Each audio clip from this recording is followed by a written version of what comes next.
Shalom, kembali berjumpa di dalam program Bible Study CK7 online, di mana pada hari ini kita akan melanjutkan pembelajaran kita, saudara, dari kitab Hakim-Hakim pasal yang ke-11. Nah, Hakim-Hakim yang ke-11 ini adalah kisah melanjutkan tentang bagaimana bangsa Israel yang mengalami turun naiknya pasang surut rohani. Bangsa Israel pernah dihukum Tuhan oleh orang Kanaan, dan mereka dibebaskan oleh Hakim Deborah pada waktu itu. Pernah juga dihukum Tuhan lewat penindasan orang Filistin, dan akhirnya Tuhan mengirim hakimnya, yaitu Gideon. Nah, pada pasal yang ke-11 ini, orang Israel diancam, ditindas oleh bangsa Amon. Lalu Tuhan mengutus atau memilih hakimnya, yaitu Yefta. Untuk apa, saudara? Membebaskan bangsa pilihan ini. Nah, kisahnya seperti apa? Sebelum kita membaca, merenungkan, mempelajari di dalam pengertian-pengertian rohani ya, saudara. Mari kita minta Tuhan menuntun kita, Roh Kudus menjamah kita, supaya kita mengerti seperti apa yang Tuhan mau kita mengerti. Kita sembah Dia. Kita agungkan namanya, saudara. Haleluya. Kau sungguh baik Tuhan. Kasih-Mu tak berkesudahan.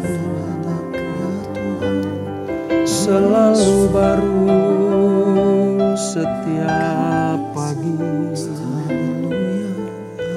Rahmat-Mu kami rasakan, berkat-Mu kami nikmati.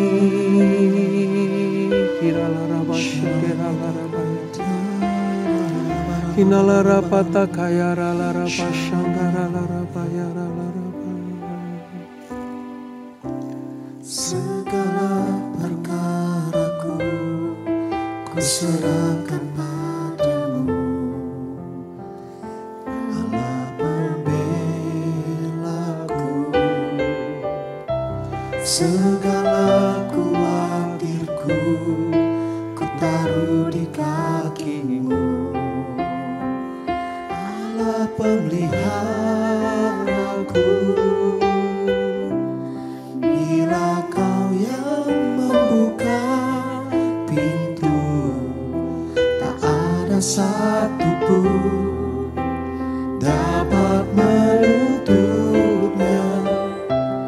Bila Kau yang mengangkat aku, tiada yang dapat merendahkanku. Hanya Engkau Allah yang mengerti kehidupan kami. Segala perkaraku ku serahkan padamu, Allah pembelaku. Segala khawatirku ku taruh di kaki-Mu, Allah pemeliharaku. Bila Kau yang membuka pintu, tak ada satupun dapat menutupnya. Bila Kau yang mengangkat aku, tiada yang dapat merendahkanku. Bila Kau yang membuka pintu, tak ada satupun dapat menutupnya. Bila Kau yang mengangkat aku, tiada yang dapat merendahkanku.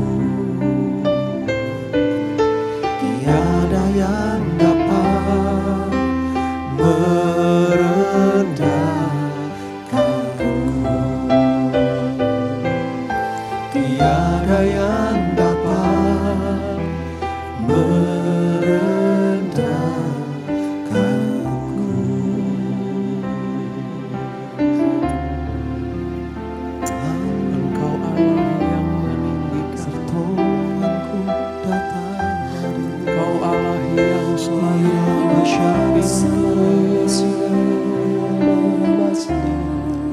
bagi anak-anaknya, bagi umat tebusan. Hanya Yesus, hanya Yesus, hanya berkuasa atas segalanya.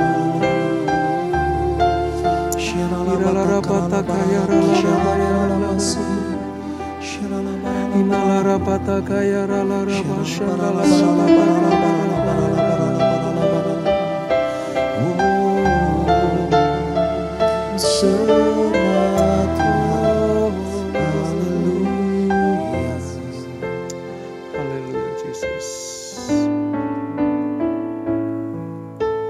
Hatiku tenang berada dekatmu, Kaulah jawaban hidupku. Amin Tuhan. Hatiku tenang berada dekatmu, Kau yang pelihara hidupku. Pertolonganmu begitu ajaib, Kau telah mengikat hatiku. Di saat aku tak sanggup lagi, di situ tanganmu bekerja.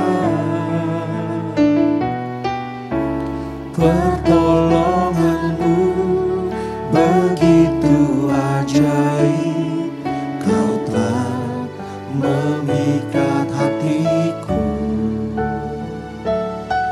Kini mataku tertuju padamu, ku rasakan kasih-Mu Tuhan. Amin Yesus. Hanya Engkau pertolongan. Hatiku tenang berada dekatmu, Kaulah jawaban hidupku. Hatiku tenang berada dekatmu, Kau yang pelihara hidupku. Pertolonganmu begitu ajaib, Kau telah memikat hatiku. Di saat aku tak sanggup lagi, di situ tanganmu bekerja. Pertolonganmu begitu ajaib, Kau telah memikat hatiku. Kini mataku tertuju padamu, ku rasakan kasih-Mu Tuhan. Haleluya Yesus. Pertolonganmu begitu ajaib, Kau telah memikat hatiku. Di saat aku tak sanggup lagi, di situ tanganmu bekerja. Pertolonganmu begitu ajaib, Kau telah memikat hatiku. Kini mataku tertuju padamu, ku rasakan kasih-Mu Tuhan.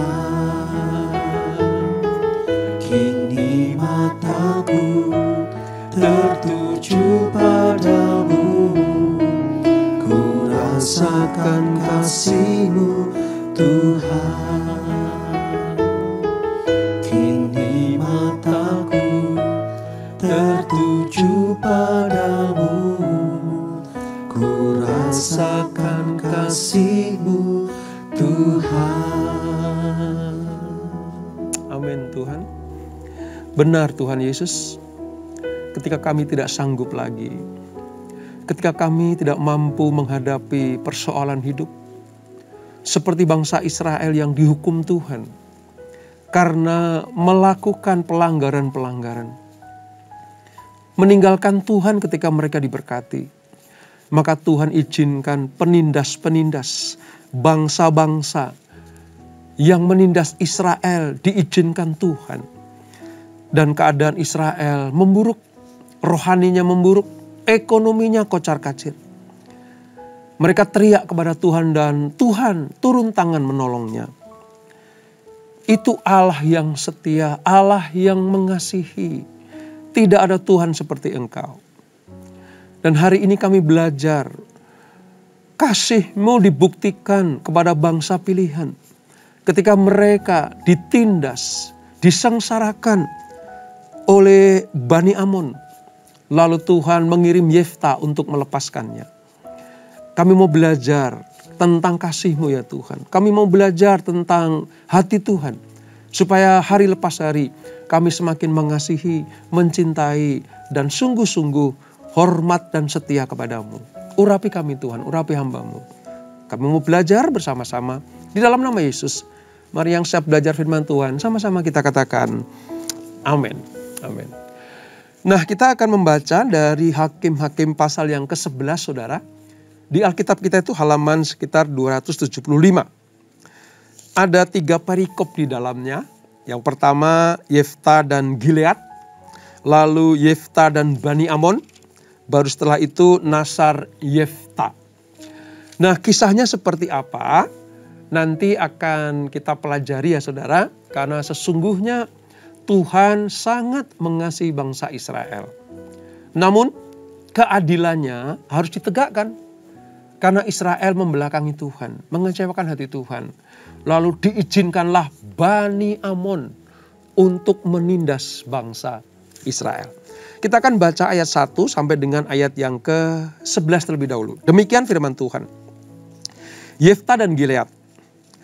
Adapun Yefta, orang Gilead itu adalah seorang pahlawan yang gagah perkasa. Tetapi ia anak seorang perempuan sundal. Ayah Yefta ialah Gilead. Jadi orang Gilead. Bapaknya Yefta itu namanya juga Gilead. Sama seperti wilayahnya. Juga istri Gilead melahirkan anak-anak lelaki baginya. Setelah besar anak-anak istrinya ini, maka mereka mengusir Yefta. Katanya kepadanya, engkau tidak mendapat milik pusaka dalam keluarga kami, sebab engkau anak dari perempuan lain. Ingat ya, mamanya dikatakan pelacur, orang sundal gitu. Maka larilah Yefta dan dari saudara-saudaranya itu dan diam di tanah Top.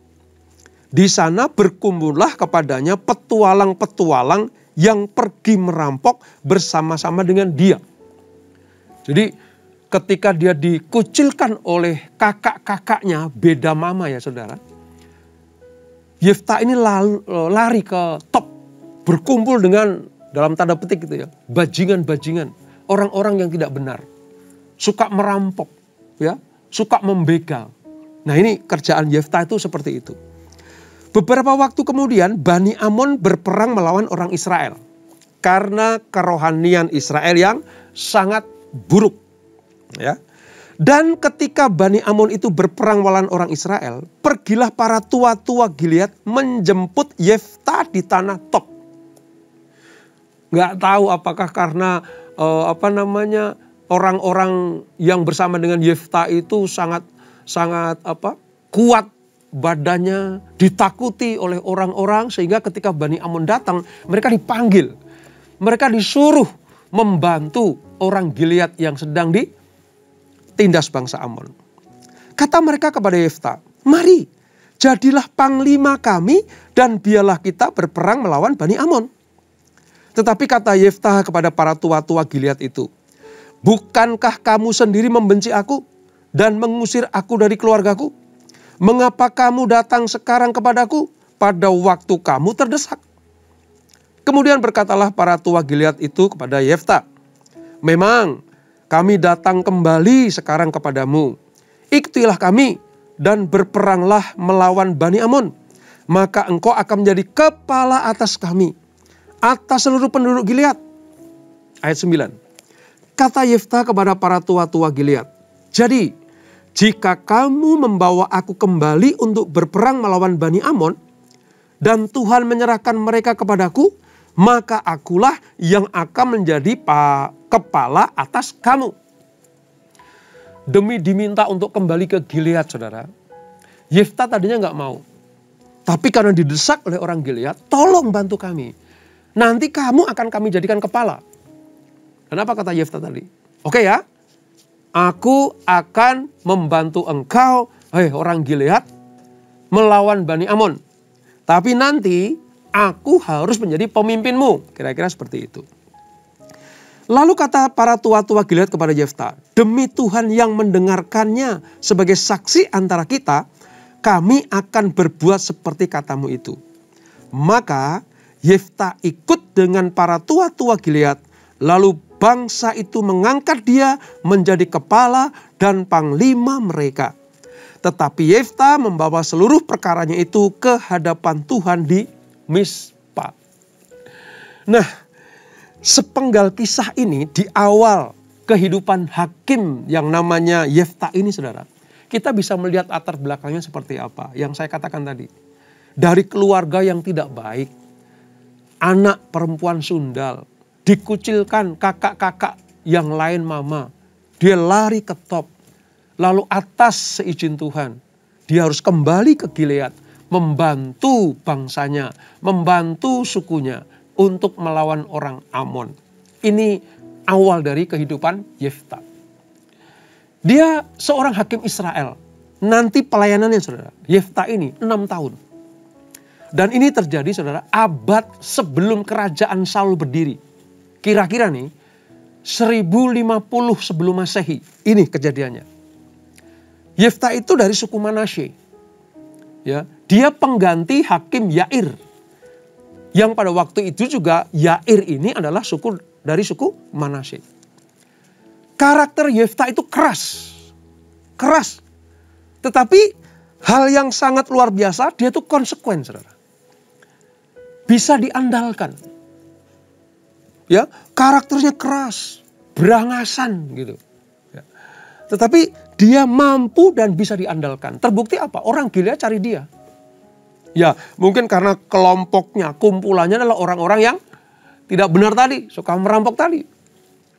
Nah, ketika mereka minta Yefta kembali menjadi pemimpin mereka, Yefta punya syarat. Ingat ya, aku pernah kau usir. Aku pernah kau sia-siakan sampai aku pergi melarikan diri ke top. Tapi sekarang kalau kamu mau aku pimpin dan Tuhan kasih kemenangan, maka aku harus menjadi kepala kalian, harus menjadi komandan kalian. Dan terbukti memang Yefta menjadi hakim bagi orang Gilead. Namun ada satu hal yang luar biasa dari Yefta, saudara. Apa itu? Tadi di ayat 11 tadi, saudara, bagian akhir. Tetapi ayat 11 nih. Yefta membawa seluruh perkaranya itu ke hadapan Tuhan di Mispa. Pertanyaannya begini. Mengapa Yefta yang tahu kemampuannya, ya, bahwa dia orang yang bisa diandalkan, lalu orang-orang Gilead mengakuinya bahwa hanya Yefta lah yang sanggup melepaskan cengkraman Bani Amon ini? Mengapa Yefta datang kepada Tuhan? Kok nggak langsung berperang saja kepada Bani Amon supaya segera selesai tugas-tugasnya? Saya mau katakan buat kita semuanya, inilah karakter hakim-hakim yang diminta oleh Tuhan. Sekalipun kadang dianggap remeh oleh saudaranya, kadang dianggap tidak layak oleh orang lain, kadang disepelekan, dipandang sebelah mata. Tetapi ketika Tuhan sudah mulai beracara dalam hidupnya, ketika ada satu momentum, saudara, Yefta harus kembali menjadi pahlawan bagi bangsa atau sukunya. Maka satu-satunya awal pelayanan adalah pelayanan Yefta harus dimulai dengan datang kepada Tuhan. Mengapa? Karena bagi Yefta, Bani Amon itu gak main-main. Bani Amon itu tidak sembarang Bani yang gampang dikalahkan. Bani Amon itu terkenal dengan pahlawan-pahlawannya yang suka berperang, menduduki bangsa-bangsa lain. Maka ketika dia bersama rombongannya, gerombolannya itu, dipercaya untuk mengusir Bani Amon dari orang Gilead, sebenarnya Yefta mengakui dirinya bahwa Tuhan, ini memang momentum daripadamu. Ini memang saatnya aku tampil bagi Bani atau sukuku. Tetapi tanpa engkau, aku gak akan sambut melakukan apapun juga. Ini salah satu karakter hakim yang namanya Yefta itu seperti itu. Dan betul saja saudara, dengan semangat Yefta, ditambah dengan kebijakan yang diberikan Roh Allah kepadanya untuk tugasnya itu. Apa yang dilakukan? Yefta mengunjungi seluruh daerah Gilead dan wilayah Manasye. Karena ini suku Manasye. Gilead itu bagian dari suku Manasye. Untuk apa? Supaya mendapatkan pasukan tambahan. Diceritakan kalau kita baca selanjutnya ya saudara. Yefta itu menyeberangi sungai Yabok. Pergi ke markas besar Israel di Mispa. Pada waktu itu Israel konsentrasi markas keamanannya ada di Mispa. Itu yang pertama. Dia datangi sukunya yaitu suku Manasye. Dia kumpulkan orang-orang pahlawan dari Bani Gilead. Ketika mereka minta pertolongan itu, maka Allah bekerja. Lalu yang kedua, ketika Yefta datang kepada Tuhan, dia tahu hanya Tuhanlah yang sanggup memberikan pertolongan. Apalah kekuatanku, pikir Yefta. Apapun kesanggupanku, kalau Tuhan tidak besertaku, aku akan kalah. Di tengah-tengah menyadari kekuatannya yang terbatas itu, saudara. Ketidaksanggupan Yefta untuk melawan sendirian, kalau bukan tanpa Tuhan. Maka Yefta bernasar di hadapan Tuhan. Ini kebiasaan bangsa-bangsa zaman dulu, saudara. Sebelum maju berperang dalam pertempuran, itu berjanji.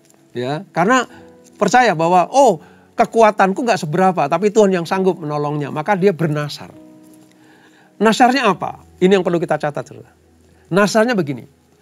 Berjanji akan mempersembahkan kepada Tuhan sebagai korban bakaran apa yang keluar dari pintu rumahnya. Nasarnya kepada Tuhan. Jadi hal ini dipandang penting oleh Yefta supaya apa? Tuhan mendengar nasarnya, lalu dia menang berperang. Dan itu dicatat oleh Tuhan. Tuhan, kalau engkau berikan aku kemenangan, aku bernasar. Ya. Akan aku bawa korban bakaran apa saja yang keluar dari pintu rumahku. Ini tercatat di dalam pasal yang ke-11 ini, di mana Yefta akan mengalahkan Bani Amon. Nah saudara, mari kita lihat apa yang terjadi. Ketika Bani Amon dikalahkan oleh Yefta, saudara. Di ayat yang ke-32. Lihat ayat 32. Kemudian Yefta berjalan terus untuk berperang melawan Bani Amon. Dan Tuhan menyerahkan mereka ke dalam tangannya. Jadi Bani Amon dikalahkan oleh Yefta. Ayat 33. Ia, Yefta, menimbulkan kekalahan yang amat besar di antara mereka. Mulai dari Arur sampai dekat Minit. 20 kota banyaknya. Dan sampai ke Abel Keramim. Sehingga Bani Amon itu ditundukkan di depan orang Israel. Singkat cerita, Yefta menang perang. 20 kota dikuasai oleh Yefta. Sampai-sampai pasukan Bani Amon itu mundur jauh dari wilayah Gilead. Wah, mereka bersuka cita. Mereka bersorak-sorai. Amon dikalahkan. Lalu apa yang terjadi? Yefta pulang ke rumahnya. Dengan sukacita tentunya. Karena kemenangannya adalah kemenangan yang sangat besar. Dia pulang ke markas besarnya di Mispa itu. Ketika dia sampai ke rumahnya, apa yang terjadi? Ada putrinya, anak putrinya, satu-satunya anak Yefta, ya, wanita, saudara, disebut dalam ini putrinya. Dia keluar dari rumah menjumpai papanya yang menang perang. Disitulah Yefta berkecamuk oleh dua perasaan hati yang luar biasa. Perasaan yang pertama, sukacita. Mengucap syukur sama Tuhan karena kemenangan yang didapat dan diraihnya dengan luar biasa. Tapi kecamuk yang kedua dalam hatinya adalah, waduh, astaga, mungkin seperti itu. Nazarku aku ucapkan di hadapan Tuhan dan nazarku itu suci. Aku bernazar kepada Tuhan. Kalau engkau berikan aku kemenangan melawan Bani Amon, aku akan berikan korban bakaran. Aku akan dirikan mezbah. Di atasnya ada korban bakaran yang keluar dari pintu rumahku. Dan ternyata yang pertama keluar dari pintu rumah Yefta adalah putri kandung satu-satunya. Dan apa yang terjadi? Dengan duka cita yang tak terperikan itu, Yefta harus menggenapi nazarnya dengan mempersembahkan putrinya itu sebagai korban bakaran. Ketika saya merenungkan hal ini, saudara, saya membayangkan bagaimana perasaan Yefta. Saya sampai ingat juga kepada bagaimana perasaan Abraham ketika dia harus mempersembahkan Ishak, anaknya yang dikasihi, yang dinantikan selama 25 tahun itu. Harus disembelih. Harus dipersembahkan kepada Tuhan sebagai korban bakaran. Perasaannya mungkin sama seperti Abraham. Perih, sedih, duka cita pasti, saudara. Tetapi orang-orang pilihan Tuhan seperti Abraham dan Yefta ini memiliki karakter yang integritasnya tidak dipertanyakan lagi. Integritasnya itu teruji sungguh. Ketika dia berjanji, bernazar, maka ditepati. Dan inilah hakim-hakim yang diminta oleh Tuhan. Karena bagi Tuhan sebenarnya tanpa bernazar pun mungkin ya, tanpa bernazar pun Yefta akan menang. Karena dia yang dipilih. Tapi ucapan-ucapan yang keluar dari mulutnya untuk bernazar kepada Allah itu harus ditepati. Sekalipun hatinya hancur, saudara. Sekalipun perasaan duka cita yang tak terperikan itu memenuhi suasana hidupnya, Yefta harus menggenapi nazarnya dengan mempersembahkan putrinya sebagai korban bakaran. Inilah karakter orang-orang pilihan Tuhan. Mungkin ada yang bertanya, Pak, setega itulah Tuhan sampai harus mengizinkan nazar Yefta itu harus digenapi. Nasarnya harus betul-betul dijalankan. Apakah setega itu Tuhan? Saudara, kalau kita belajar tentang ketaatan seseorang di dalam Alkitab ini, kita harus melihat dari sisi Tuhan, saudara. Kenapa? Karena sebenarnya semua yang dimiliki oleh orang-orang pilihan Tuhan adalah milik Tuhan. Entah itu hidupnya, entah itu hartanya, entah itu pelayanannya, dan entah itu mungkin anaknya, keturunannya, itu milik Tuhan. Maka sewajarnya kalau Tuhan minta kembali. Walaupun sesungguhnya Tuhan pasti akan mengembalikan lagi. Seperti kasusnya Abraham dan Ishak. Peristiwa Abraham dan Ishak itu luar biasa. Dia persembahkan yang terbaik. Ya, tetapi dia tidak pernah kehilangan apa-apa. Orang-orang seperti Abraham dan Yefta inilah yang sedang dicari Tuhan. Kemenangan diberikan. Kesuksesan disiapkan Tuhan. Tetapi konsekuen hidup, ya, integritas sebagai anak-anak Tuhan yang dipakai Tuhan yang luar biasa, itu yang Tuhan cari dalam diri anak-anaknya. Saya juga bisa membayangkan, saudara, bisa saja Yefta itu mengingkari nasarnya. Tuhan, kan nasar aku cabut, aku kasih persembahan yang lain boleh nggak? Gitu. Aku ganti dengan yang lain, udah dah, hartaku lah. Mungkin hasil rampasanku terhadap bangsa Amon mungkin. Besar loh Tuhan, banyak loh Tuhan. Itu kalau dibakar sebagai korban bisa berhari-hari loh Tuhan. Bisa saja. Yefta bisa mengelak. Yefta bisa memutar keputusannya. Untuk tidak mempersembahkan putri kandungnya itu. Satu-satunya itu. Tapi saudara lihat. Saya kagum dengan Yefta ini saudara. Karena apa? Dia konsekuen terhadap nasar dan janjinya. Ya, aku akan kehilangan anakku.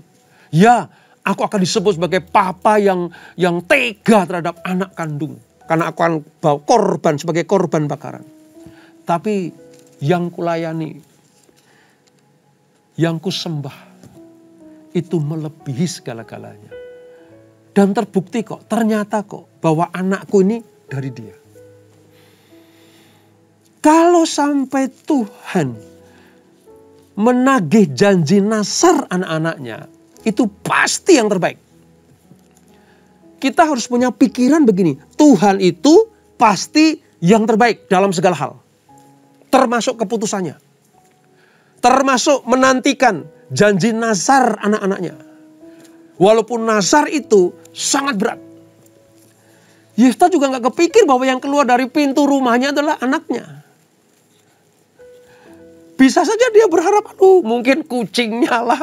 Ya, mungkin lembu sapinya gitu. Lah kok ini anak atau putri satu-satunya. Seorang pahlawan yang gagah perkasa. Orang pilihan Tuhan. Dia harus menepati janji dan nasarnya. Sekalipun itu berat sekali. Sudah menang perang, Yefta harus membuktikan kasihnya kepada Tuhan. Ingat tadi ayat 11, dia datang kepada Tuhan di Mispa. Ingat tadi ketika dia mengucapkan nasar. Dan ingat tadi bahwa Yefta mendapatkan kemenangan karena penyertaan Tuhan. Amon sulit dikalahkan. Tapi mampu ditaklukkan oleh Yefta. Merebut 20 kotanya. Itu kalau bukan Tuhan siapa. Jadi pikiran Yefta cuma satu. Dia yang memberi. Kalau dia yang minta, itu pasti yang terbaik. Apalagi dia minta bukti dari nasarku. Mari kita belajar dari sosok Yefta ini, saudara. Dua hal yang dapat saya pelajari, yang menjadi berkat dalam hidup saya. Yang pertama, Allah tidak memandang Yefta itu orang jenis seperti apa. Manusia jenis seperti apa. Sekalipun ya saudara. Yefta ini anak perempuan Sunda.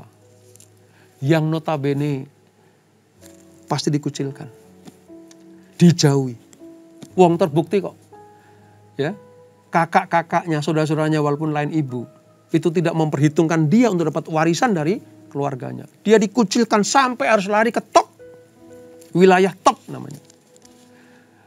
Dan ketika dia di sana hidupnya nggak benar juga, jadi perampok, jadi kepala pasukan begundal-begundal di sana. Tetapi kalau Allah punya kedaulatan untuk memilih Yefta dari keluarga yang seperti itu, dari tengah-tengah gerombolan sampah masyarakat itu, kalau Allah yang memutuskan, Allah yang punya kedaulatan.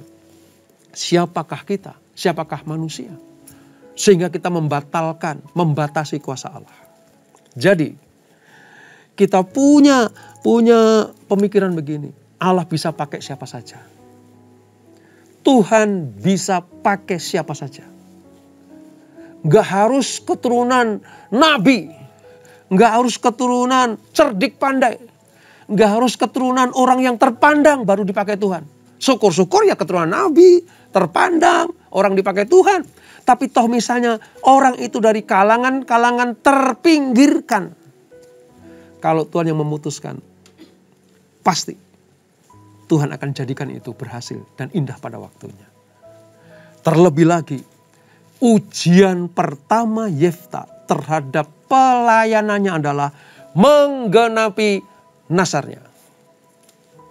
Itulah sebabnya Allah tidak salah pilih terhadap Yefta ini. Allah sedang memberikan sebuah pameran kepada kita semuanya. Lihat nih. Lihat. Manusia pilihanku. Manusia unggul pilihanku. Belajarlah dari dia. Latar belakangnya aku gak mau tahu. Yang aku minta hatinya. Konsekuensinya.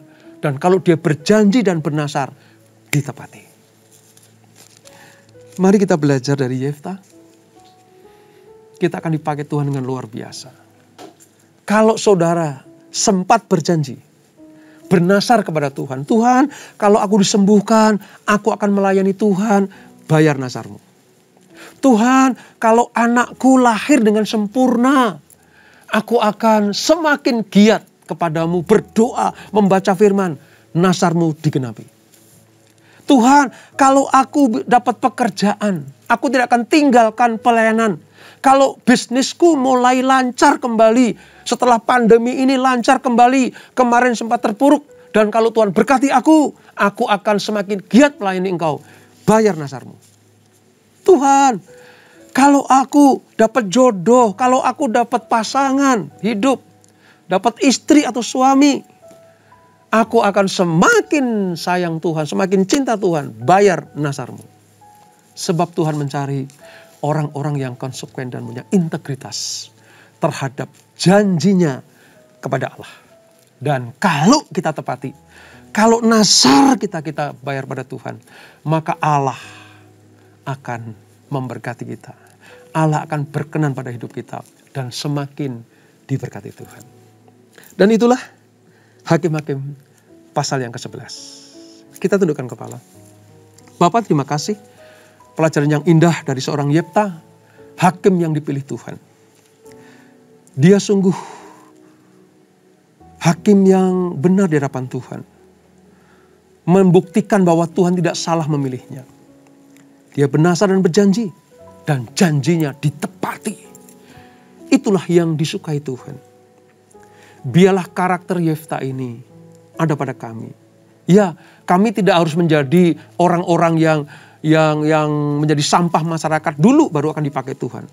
Tetapi hal yang baik dari Yefta, hal-hal yang positif dari Yefta akan kami pelajari, akan kami tiru, kami teladani. Sekali berjanji dan bernasar kepada Tuhan, akan kami genapi.